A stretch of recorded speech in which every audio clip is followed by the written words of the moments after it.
রমজানে ঘুরে দাঁড়াও, রমজানে পরিবর্তনের ফিকির করো। আমার বাপ, আমার ভাই, আমার ছেলেরা, নিজেদেরকে রহম করো, রমজান সুন্দর করো, রমজানে গুনাহ ছেড়ে দাও, রমজানে আল্লাহর ইবাদতে লাগাও। 20 রাকাত তারাবি পূর্ণ পড়ো, প্রতিদিন রোজা ঠিক মতো রাখো, বরকত হবে। 5 ওয়াক্ত নামাজ জামাতে পড়ো ভাইয়া। কেন নষ্ট হইলা? সে তোমারে মূল্যায়ন করে। তোমার এই চুল, তোমার এই প্যান্ট কোন ছাগলে দেখে? তুমি কও, এই সমাজের কোন ভদ্রলোক, এই সমাজের মান্য গণ্য কোন মানুষ, দিল দরদি, দিন দরদি কোন মানুষ তোমার ঘরে দেখে? কেউ কোনোদিন তোমারে ডাকছে কোনোদিন যে বাবা তোমার এই অসাধারণ চুলের জন্য তোমারে ধন্যবাদ?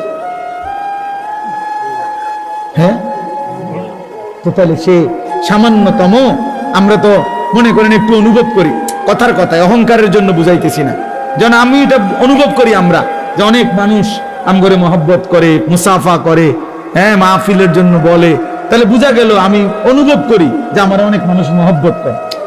আমার কথাটা বোঝেন নাই? অনেক মহব্বতের যে কি পরিমাণ যন্ত্রণা, এগুলো এই নজরুল মোহাম্মদ এগুলো দেখলেই বোঝা যথেষ্ট। গমে আশিকি তেরা শুকরিয়া, এইটার অর্থ এইটা। গমে আশিকি মানে হলো ভালোবাসার বেদনা, ভালোবাসার যন্ত্রণা, মহব্বতের যন্ত্রণা। আল্লাহ তেরা শুকরিয়া মানে বুঝায় যে তোমার রাস্তায় যতবার যত দুঃখ পেয়েছি, তোমারে ভালোবাসতে গিয়ে সবকিছুর জন্য তোমার শুকর যে আল্লাহ তোমার রাস্তায় দুঃখ বেদনা জামিলা নিয়েছে। তো এই জন্য ভাইয়া তোমার তো এটা অনুভব করা উচিত, তোমার তো এটা ভাবা উচিত যে আমি যে প্রতিনিয়ত চুল পাল্টাইলাম, ডিজাইন পাল্টাইলাম, ফ্যাশন পাল্টাইছি, তো মানুষে আমারে কি তা কয়? আমি তো অনেক সময় বলি যে তোমাদের সমবয়সী ছেলেরা যখন তোমারে বলে দোস্ত তোরে সেরকম লাগে, তো তুই জিগাও না কা কি রকম? আমিও তো মানছি তোরে সেরকম লাগে, কিন্তু সেটা কেডা? মান হুয়া সে, সে কে?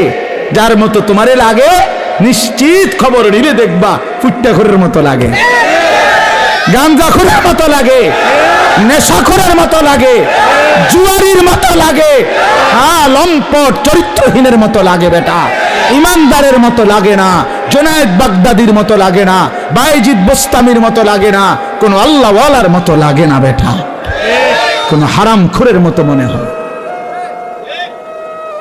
কোন বাবাখোর ডাইলখোর ছাড়া, নেশাখোরি ইয়াবাখোর ছাড়া অন্যদের মতো লাগে না বেটা। নামাজি এমন হয় না, চরিত্রবান এমন হয় না, ভালো মানুষ এমন হয় না। এজন্য ঘুরে দাঁড়াও।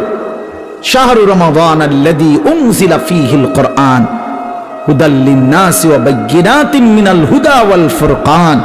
আল্লাহ বলছে বান্দা, এই আজিমুশ শান কোরআন আমি দিয়েছি, এই কোরআন গোটা বিশ্ব মানবতার হেদায়েত, এবং হেদায়েতের কথাগুলো বায়্যিনাতিন মিনাল হুদা, একটা শব্দ, একটা ব্যাখ্যা, একটা বিষয়ের মধ্যে কোনো অস্পষ্টতা, অগোছালো, অবুঝ কিছু নাই, সব স্পষ্ট।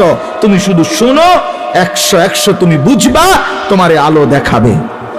ওয়াল ফুরকান, এবং কোরআনই একমাত্র হচ্ছে সত্য মিথ্যা, ন্যায় অন্যায়, হালাল হারাম, জায়েজ না জায়েজ, ভালো মন্দের মধ্যে পার্থক্যকারী। তুমি ভালো মন্দ চিনবা না যদি কোরআন না চিনো, তুমি সত্য মিথ্যা বুঝবা না যদি কোরআন না চেনো, হালাল হারাম, জায়েজ না জায়েজ, উচিত অনুচিত, ন্যায় অন্যায় বুঝবা না।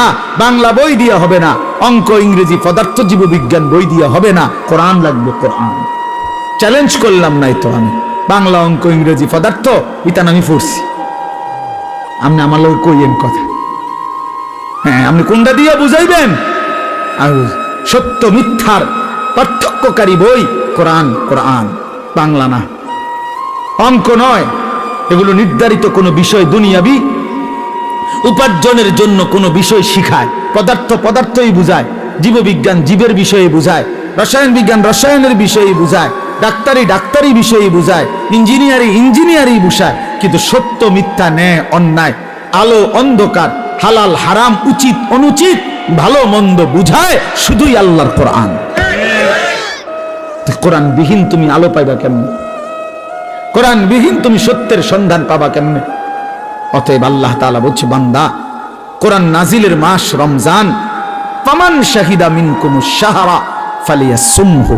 এই শেষ কথা হলো, আল্লাহ বলেন, বান্দা, অতএব তোমাদের যাদেরই জীবনে রমজান আসে, তোমরা যারা সাবালক রমজান পর্যন্ত পৌঁছবে, ফালিয়াসুমহু, তোমরা রোজা রাখো। ওহ, কি মায়া করে আল্লাহ বলছে, এই আমার বান্দা শুনো, রোজা রাখো, রোজা ফালিয়াসুম।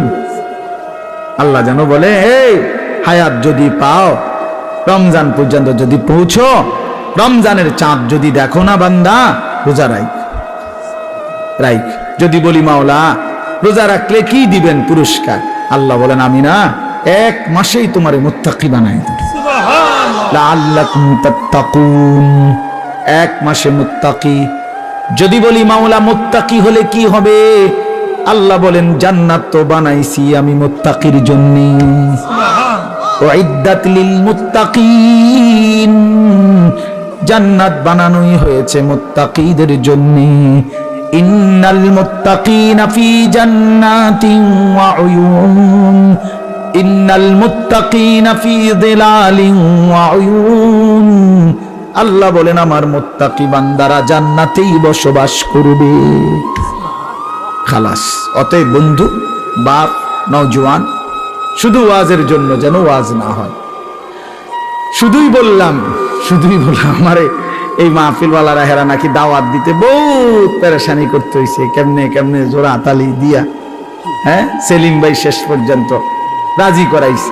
আলহামদুলিল্লাহ, সকলেরই ভালোবাসায় আল্লাহ আনাইছে, ঠিক না? আমরা আল্লাহ আমাদের সবাইকে ভালো করেন, আমাদের জীবন সুন্দর করেন, আমাদের আখিরাত সুন্দর করেন। কিশোর নওজোয়ান বন্ধু, আমি তো ধমক দিলাম, একদিন আফসুস করবা যে তোমারে যদি আরো কেউ ধমক দিত। বলো নাই ভাইয়া, বোঝো নাই? আজ তো আমি ধমক দিছি, মনে করো আমি তোমারে ফিরাইতে চেষ্টা করছি, কিন্তু যে তোমারে ধমক দেয় না, ছেড়ে দিছে, সে তো তোমারে অন্ধকারে ছেড়ে দিছে তো তোমারে নাফরমানে। আমি তো ফিরাইতে চাচ্ছি, আমি তো ধমক দিয়ে আগাইতে চাইতেছি। যে দরদি হয়, সে তো তার ছোট ভাইকে থাপ্পড় দেয়, আঘাত করে, মারে, ফিটটা হইলেও তারে গুনার রাস্তা থেকে ফিরায়। যে দরদি হয় না, সে রাগ করলে বলে, যা তার কপাল পেখাক, যেটা মনে করে এটা করুন। এটাই কি উত্তম? আল্লাহ আমাদেরকে বুঝ দান করেন। একটি কথা পূর্ণ বুঝবার জন্য ধারাবাহিক মনোযোগ জরুরি। কোরআনুল কারীমের মধ্যে আছে, আল্লাহ তাআলা বলেন, ওয়াদাক্কির ফাইন্নাদ যিকরা তানফাউল মুমিনিন। আল্লাহ তাআলা বলেন, আপনি বারবার উপদেশ দিতে থাকেন। যাক্কির শব্দের অর্থ হলো বারবার, অর্থাৎ আপনি আপনার এই কথাগুলো বারবার বলতে থাকেন। ফাইন্নাদ যিকরা তানফাউল মুমিনিন, নিশ্চয়ই প্রত্যেকবার উল্লেখ করলেই, যতবারই বলবেন ততবারই ঈমানদারদের উপকার হবে।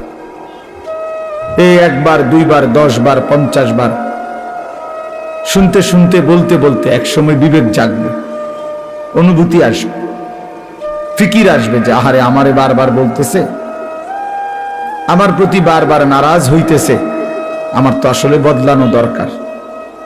তো একটা সময় তখন পরিবর্তন নসিব হয়। এই জন্য এটা খুব জরুরি, এই বারংবার প্রেসার দেওয়া, বারবার বলতে থাকা, বারবার বলতে থাকা।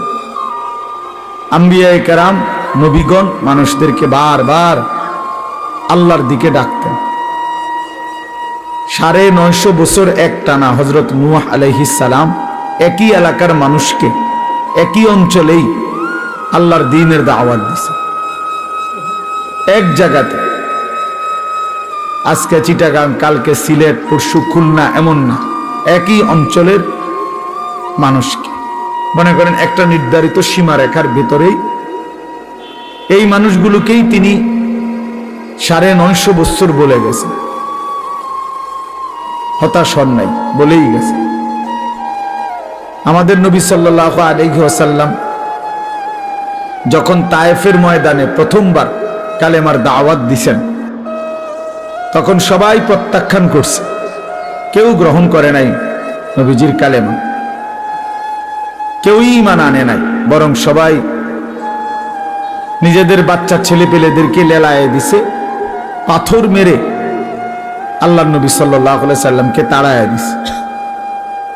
কিন্তু কিছুদিনের ব্যবধানে ঠিক এই তায়েফ থেকেও অসংখ্য অগণিত লোক কালেমা পড়ে মুসলমান হয়েছে।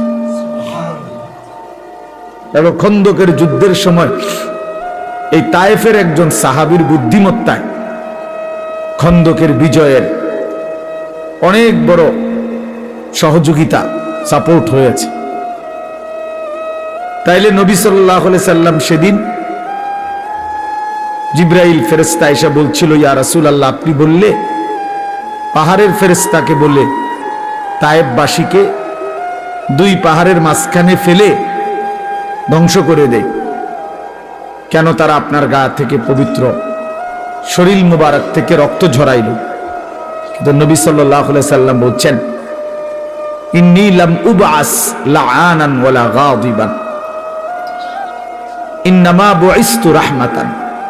বলছেন জিবরাইল, আমি অভিশাপ দিতে আসি নাই, আমি শুধুই কেবল রাগ করতে আসি নাই, ধ্বংস করতে আসি নাই, আমি এসেছি রহমত হয়ে।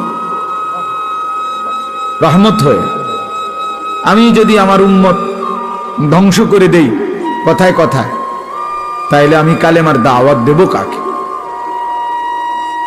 কাজেই তিনি বলছেন নবী সাল্লাল্লাহু আলাইহি সাল্লাম, জিবরাইল অপেক্ষা করো, আজ তারা ঈমান আনে নাই, ও চিরেই একদিন তাদের বংশধর, তাদের খানদানের কেউ হয়তো ঈমান আনবে।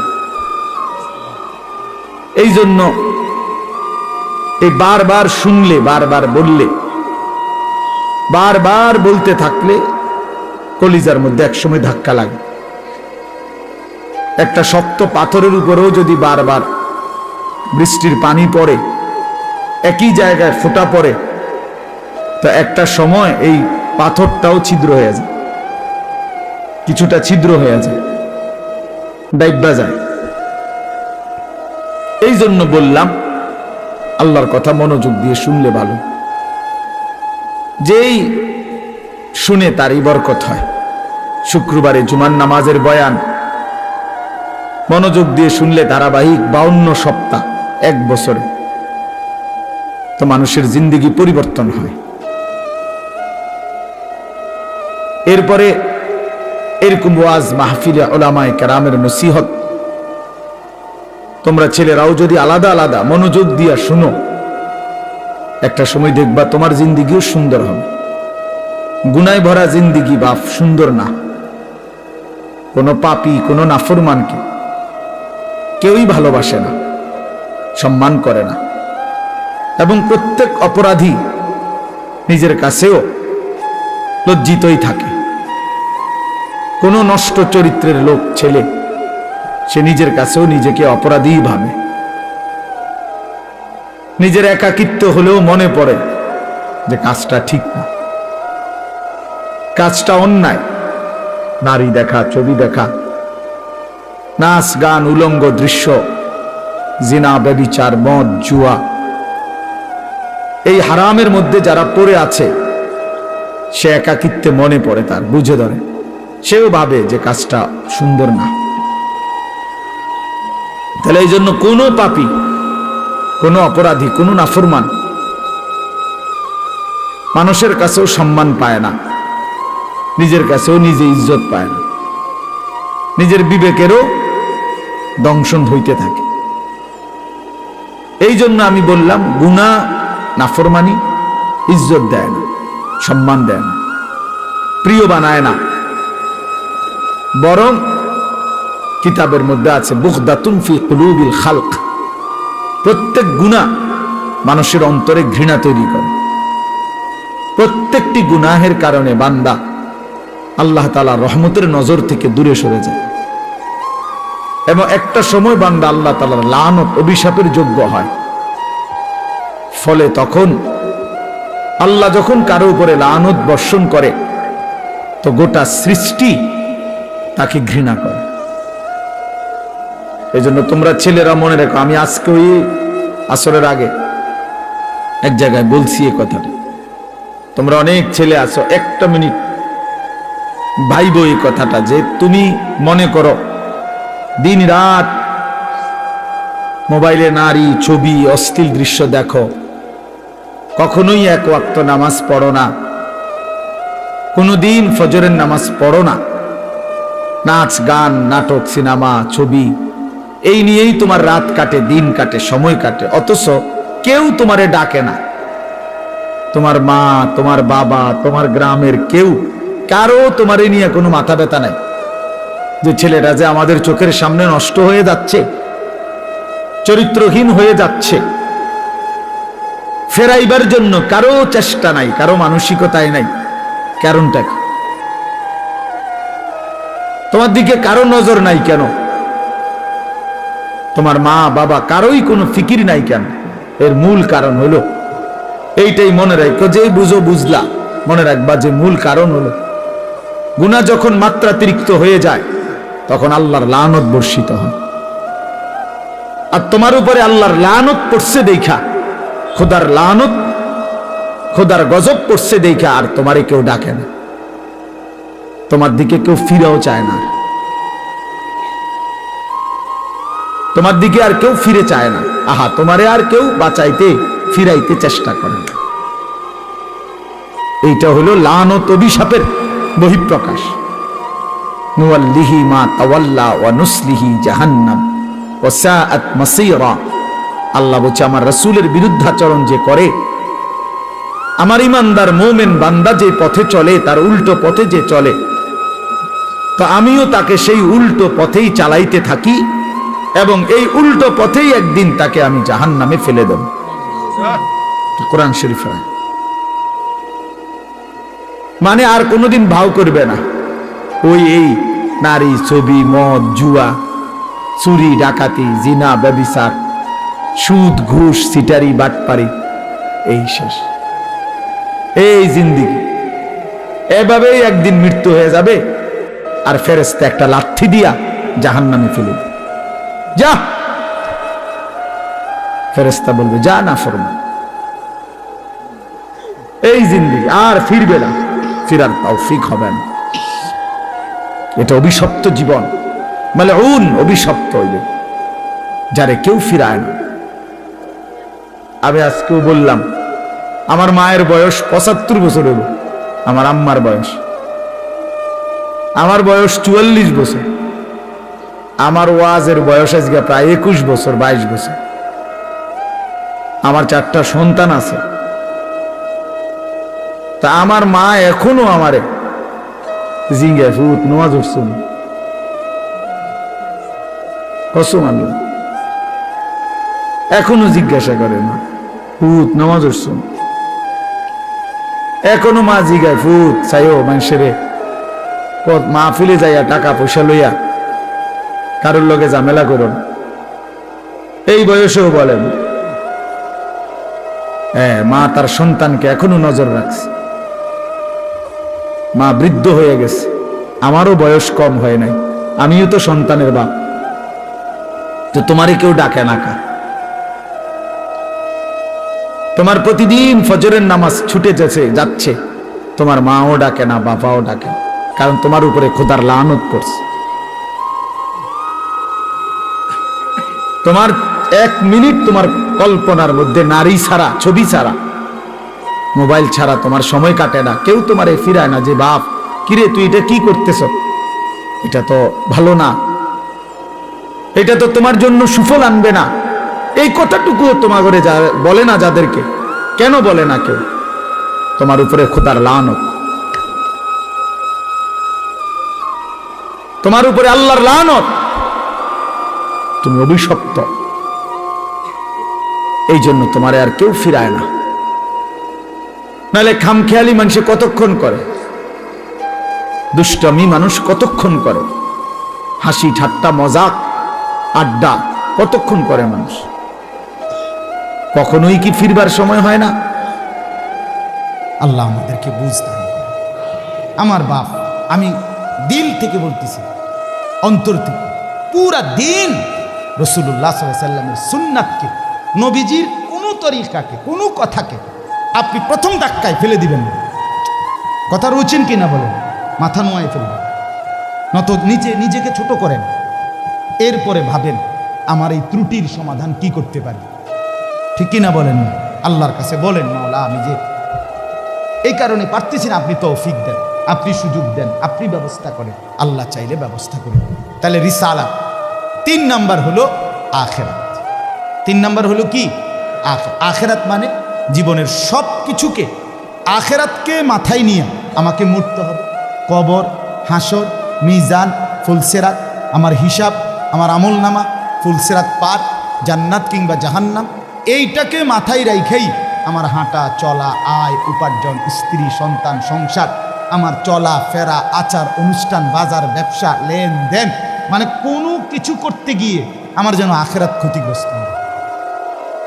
ইন্না দারাল আখিরাতা লাহিয়াল হায়াওয়ান, আল্লাহ বলছে বান্দা ওই আখিরাতটাই হলো বেঁচে থাকা। দুনিয়া তামাশা, কোরআনের স্পষ্ট আয়াত, ওমা হাদিহিল হায়াতুদ দুনিয়া ইল্লা লাহবুন ওয়া লাইব। আল্লাহ বলছে বান্দা দুনিয়া আর কিছুই নয়, শুধুই তামাশা, শুধুই খেলাধুলা। অতএব দয়া করে, আমার সময় নাই, আমি আর বাড়াতে পারছি না, কিন্তু এ কথাটাই আপনাদেরকে বুঝাইতে চাই, আমার সব কিছুর মধ্যে আখিরাতকে সাথে নিয়ে, সামনে নিয়ে যদি জীবন চালাই, আল্লাহর কসম দুনিয়ার সব প্রয়োজন পূরণ হবে, আখিরাতের জান্নাতও মিলে যাবে। আপনি ঠকবেন না বাপ। ফজরের নামাজ পড়লে কেউ ঠকে না, 5 ওয়াক্ত নামাজ পড়লে কেউ ঠকে নাই দোস্ত। হারাম উপার্জন করে কেউ লাভবান হয় নাই। গুনাহ কাউরে তৃপ্তি দেয় না, গুনাহ কাউরে, কোনো সুদখোর তৃপ্তিতে নাই, কোনো ঘুষখোর তৃপ্তিতে নাই, কোনো কিস্তিওয়ালা তৃপ্তিতে নাই। 90,000 টাকা ইনকাম করে, 60,000, 70,000 মাসে ন্যূনতম কামাই। আমি নিজে জিগাইছি, কাকু কিস্তি কয়টা? 60টা। কিস্তি চলে 60টা, মাসে ইনকাম 70,000। তাহলে 70,000 টাকা ইনকামের পরে যদি কিস্তি চলে 60টা, আমার মসজিদের ইমাম সাহেবের বেতন 10,000, 8,000, এবার আর কিস্তি চলার কথা কয় না। কিন্তু ইমাম সাহেবের কোনো কিস্তি নাই। ঠিক কিনা বলেন না? ইমাম সাহেব কিস্তিও নেয় না, এশার নামাজের পরে ফজর পর্যন্ত চুরিও করে না, ডাকাতিও করে না। বেটা মালিকের ঘরে সেজদা করে, আল্লাহর ঘরের গোলামি করে, খোদার 30 দিন 10,000 টাকা দিয়ে বউ বাচ্চা নিয়ে ইজ্জতের সাথে হাসি মুখে, ধোয়া সাদা পরিষ্কার পায়জামা পাঞ্জাবি পরে আল্লাহর জিন্দিগি, আল্লাহর দুনিয়ায় জিন্দিগি কাটায় ফেলে। ওনার কিস্তি লাগে। আমার একবার একজনে কইছে, হুজুর রে আল্লাহ চালা, এরকম কইছি, আর একজন কইয়া উঠছে, আরে আমি তো আমনের কি ইবলিসে চালা, আমনের কি শয়তানে চালাইনি? কথা বলেন না কেন? তো যেই আল্লাহ হুজুর রে 80,000 টাকা দিয়ে চালাইতে, আরে আমনের চালাইতে 80,000 লাগে, আমনের কিস্তি 4টা লাগে কেন? আমনে মূলত শয়তানের হাতে নিজেকে তুলে দিছে, আল্লাহর হাত থেকে ছুটাইয়া নিয়া কার হাতে দিছেন? ইবলিসের হাতে, ইবলিসের হাতে। আপনি সুখ পাইতেন না, মনে রাখেন, আমি লেখা দিলাম, সিল মাইরা দিলাম, আমার সিল আছে, সুন্দর সিল, ওই যে কম্পিউটার সিল যে থাক, আমার এডি সিল আছে। আপনি সুখ পাইতেন না, আপনি তৃপ্তি পাবেন না, গুনাহ তৃপ্তি দেয় না। এক সাগর, আটলান্টিক মহাসাগরের সব পানি যদি কোনো নেশাখোর, মদখোর, কোনো গাঞ্জাখোরকে দেওয়া হয়, সব পান করার পরেও তার তৃপ্তি হবে না, কিন্তু 1 গ্লাস পবিত্র পানি পান করে তৃপ্ত হয়ে যায় হালাল। সারা পৃথিবীর 100 কোটি নারী যদি আজকের অসভ্য উলঙ্গ ছবি দেখে, যেই যুবক এরে যদি 100 কোটি নারীও উলঙ্গ করে দেখায়, কসম আল্লাহর, এই জানোয়ারের তৃপ্তি হবে না। কিন্তু একজন পুরুষ 70 বছর 90 বছর একজন হালাল স্ত্রী দিয়া তার জিন্দিগি কাটায় ফেলে। হালাল তৃপ্তি দেয়, হারাম কি দেয় না? আল্লাহ আমাদেরকে বুঝতাম। অতএব আখেরাতকে বাদ না দাও। যুবক বন্ধু তুমিও না, বুড়া বাপ আপনিও না, পর্দার আড়ালের মা বোন আপনারাও না। আল্লাহ আপনাদেরকে তৌফিক দেন, আল্লাহ আপনাদেরকে কবুল করেন। এই আয়াতগুলোতে আল্লাহ আখেরাতের কথা বলছে। আমি শুধু এক টানে তর্জমা বলছি, লা উকসিমু বিয়াউমিল কিয়ামা। আল্লাহ বলেন আমি কসম করছি কিয়ামতের দিনের। ওয়ালা উকসিমু বিন নাফসিল লাওয়ামা। সাথে সাথে আমি আল্লাহ কসম করছি ওই অন্তরের, যেই অন্তর মানুষকে গুনাহের কারণে তিরস্কার করে, নেক কাজে উৎসাহিত করে। সুবহান। আয়াহসাবুল ইনসানু আল্লান নাজমা ইজামা, আল্লাহ বলে মানুষ তোমরা কি ভেবেছ, তোমরা কি এই মনে করো আমি আল্লাহ কবর থেকে ছড়িয়ে ছিটিয়ে যাওয়া হাড্ডি গোশত যেগুলো ছিন্ন ভিন্ন হয়ে নিঃশেষ হয়ে গেছে আমি সেগুলোকে একত্রিত করতে পারবো না? সুবহান। আল্লাহ বলে বালা কাদিরিনা আলা আন নুসাব্বিয়া বানানা। এক মিনিট, এই যে ফিঙ্গার দেয় যে বোঝেননি, ফিঙ্গার নেয় না, ফিঙ্গার এই এতটুকু জায়গার মধ্যে 800 কোটি মানুষ যদি ফিঙ্গার দেয়, এই জায়গা একরকম একই সাইজের এই বৃদ্ধাঙ্গুলির এটা, কিন্তু 800 কোটি ফিঙ্গার ভিন্ন ভিন্ন। আচ্ছা এই এদুর জায়গার ভিতরে 800 কোটি ডিজাইন কেমনে করলো? বুঝেন না কথাটা? জায়গাতেই করবো এটার ভিতরে আপনি কয়টা আঁক দিয়ে কয়টা আলগা আলগা করতেন পারবেন, করেন না আপনার, নাহলে 30টা নাহলে 300টা। 800 কোটি কেমনে করলো? ফিঙ্গার এটা এখানে আমাগো হাজি মহিলা হারায় গেছে, বেডি রোমের থেকে চলে গেছে মক্কা শরীফ, কিচ্ছু নিছে না, কারণ কোনো কাগজ বেডি লাগে না, পাই না হারায় গেছে। রাত্র 11টা বাজে মহিলারে মোয়াল্লেমে গিয়া ঠিকই সৌদি আরব মোয়াল্লেম অফিস থেকে নিয়ে আসছে। কেমনে আনলো? ও ফিঙ্গার দিছে আর বেডির পুরা ঠিকানা পাইছে। বুঝেন না কথা? ওই এয়ারপোর্টে না কি নিছে, ফিঙ্গার নিছে। তাইলে আল্লাহ বলেন বান্দা আমি আল্লাহ শুধু হাড্ডি গুড্ডি ফেরত দেব না, ফিঙ্গারও ফেরত দেব। বালা কাদিরিনা আলা আন নুসাব্বিয়া বানানা। এই বানানা অর্থ আঙ্গুলের অগ্রভাগ, আঙ্গুলের অগ্রভাগে যেই দাগগুলো ছিল, ঠিক যারটা যেটা ছিল দুনিয়াতে থাকাকালীন কেয়ামতের ময়দানে উঠাইবার সময় ওই ফিঙ্গার মিলাইয়া যদি এখানে ফিঙ্গার দিয়া রাখো, হাসরের মাঠে ফিঙ্গার দিল, এক ফিঙ্গার আসবে। বালা কাদিরিনা আলা আন নুসাব্বিয়া বানানা, এমন জিনিস আল্লাহ। বাল ইউরিদুল ইনসানু লিয়াফজুরা আমামা, আল্লাহ বলে অথচ মানুষ সে বর্তমানকে তো অস্বীকার করে করে আর সামনের ভবিষ্যৎ নিয়েও আমি আল্লাহর সাথে তর্ক করে। কি করে? ইয়াসআলু আইয়ানা ইয়াউমুল কিয়ামা, অহংকার আর নাফরমানি করতে করতে হুজুরদেরকে, আলেমদেরকে, দিনদারদেরকে ব্যঙ্গ করে জিজ্ঞেস করে কি কোন দিন হইব কিয়ামত? কয় না দি কোন দিন হইব? ফাইদা বারিকাল বাসার, আল্লাহ বলে হবে বান্দা সেদিন কিয়ামত হবে যেদিন ইসরাফিল ফু দিবে, সেদিন সমস্ত চোখ ধাঁধা লেগে যাবে। আহা কি হল, আহা কি হল। ও খাসাফাল কামার, সব চাঁদটা আলোহীন হয়ে যাবে। জুমিয়া শামসু ওয়াল কামার, সূর্য চন্দ্র এক হয়ে নিষ্প্রভ আলোহীন হয়ে যাবে, সব এলোমেলো হয়ে যাবে। আরে ওই যে একদিন শনিবার যে সকালবেলা ভূমিকম্প হয়েছিল কয়দিন আগে, মনে আসেনি আপনাকে? 9:30টার দিকে আমি চাঁদপুর ছিলাম মাহফিলের কারণে। কুমিল্লা ক্যান্টনমেন্ট তো আমার বাসা, তো ওইখানে এক ব্যবসায়ী ক্যান্টনমেন্টের গুমতি টাওয়ার, বড় টাওয়ার, ব্যবসায়ী আমারে ফোন দিচ্ছে, হুজুর হুজুর হুজুর হুজুর দোয়া করেন দোয়া করেন। কি হয়েছে? আমরা সব ব্যবসায়ী বাইরে গেছি। কি হয়েছে ভাই? কয় এখানে আমরা আপনার ভূমিকম্প হয়েছে, সব বাইরে হয়ে গেছে। আমি বললাম না ভাই, দোয়া করে আমার কোনো লাভ নাই, কারণ আমার এনো লড়ে, কে কারে দোয়া করে? আমার এনো তো কি হইতেছে, লড়ছে তো আমি আপনার কি দোয়া করতাম? আমি তো দৌড়ের উপরে আছি, ঠিক কি না বলেন না কেন? হ্যাঁ, আল্লাহ বলেন কিয়ামতের ইসরাফিলের ফু দিলে জমিনের ভূমিকম্প এমন সব নড়বে একসাথে।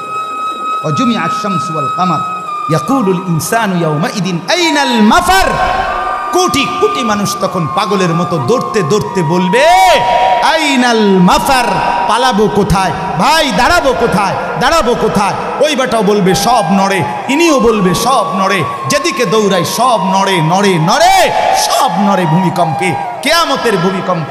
আল্লাহ বলেন কাল্লা লা ওয়াজার, না বান্দা জমিনে আজ আর কোথাও আশ্রয় নাই, আজ আর ঠাই নাই।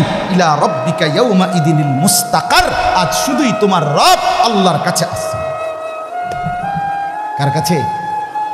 ইউনাব্বাউল ইনসানু ইয়াউমা ইদিন বিমা কদ্দামা ওয়া আখার।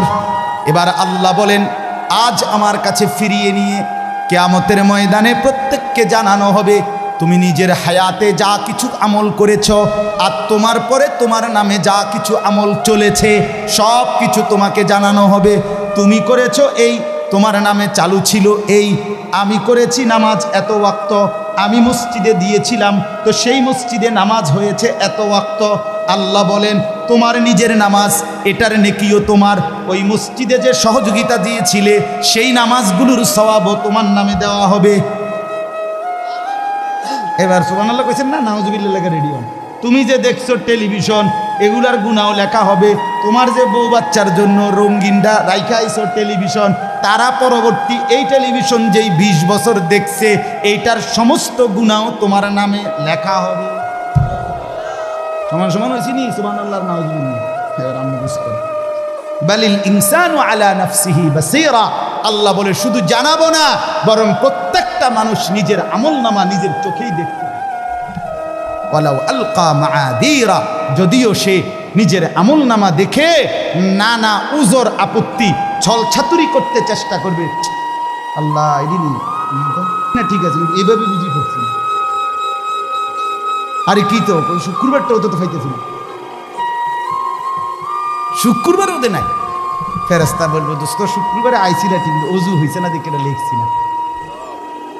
শুক্রবারে আইসিলা ঠিক, কিন্তু ওই যে খোদবার সময় জিমাইছ, তোমার তো হোকবা নাই, তুমি খারাই গেছো, ইয়ে হয়েছে না। বাদ সদর বদরেরই। হ্যাঁ, আল্লাহ বলেন বান্দা ওজোর পেশ করবে, কিন্তু আমি তার কোনো ওজোর শুনবো না। আল্লাহ আমাদের প্রত্যেককে আখিরাতের জন্য প্রস্তুতি নেওয়ার তৌফিক দান করেন। আমরা বাঁচবার উপায় নাই, আমরা আড়াল করবার উপায় নাই, লুকাইবার কোনো সুযোগ নাই। আছে কি কোনো সুযোগ? অতএব দোস্ত আমার, লা ইলাহা ইল্লাল্লাহকে মেনে নেন, মুহাম্মাদুর রাসূলুল্লাহকে জীবনে পুরা জিন্দেগি রাসূলের সুন্নাতকে গ্রহণ করেন, আখিরাতের জন্য প্রস্তুতি নেন। আল্লাহ তৌফিক দেন, আল্লাহ কবুল করেন। যুবক ভাই 5 ওয়াক্ত নামাজ পড়ো, ফজরের নামাজ কষ্ট করে হলেও পড়ো। মোবাইলের উলঙ্গ ছবি, নাচ গান, নর্তকী দেখা ছেড়ে দাও দোস্ত আমার। বাপ চাচারা বিড়ি সিগারেট খাওয়া বন্ধ করে দেন, চায়ের দোকানের আড্ডা বন্ধ করে দেন। হায়াতের শেষ টাইমটা আল্লাহর তাসবিহ, কোরআনুল কারীমের তেলাওয়াত আর তাহাজ্জুদ নামাজ পড়ে জিন্দেগিটা কাটান। পর্দার আড়ালের মা বোন নিজের ইজ্জত, নিজের পর্দা, নিজের সতীত্ব, নিজের সম্ভ্রমের কদর করেন। বোন আমার, মা আমার, বিবি আমার, বোন আমার, আল্লাহর দোহাই বলি, যে নারীর পর্দা নাই, যে নারীর ইজ্জত নাই, যে নারীর সম্ভ্রম নাই, তার কিচ্ছু নাই, কিচ্ছু নাই, কিচ্ছু নাই। এটা প্লাস্টিক, এটা শোপিস, এটা উপঢৌকন, এটা উপভোগের একটা বস্তু যেটাকে দর্শক শুধু দেখে আর মজা নেয়। আল্লাহ আমাদের মা বোনদেরকে ইজ্জতের কদর বুঝবার তৌফিক দান করেন। আজকের যুবকদের এই মাহফিল আল্লাহ কবুল করেন, আমিন। সুবহানাল্লাহি ওয়া বিহামদিহি, সুবহানাল্লাহ।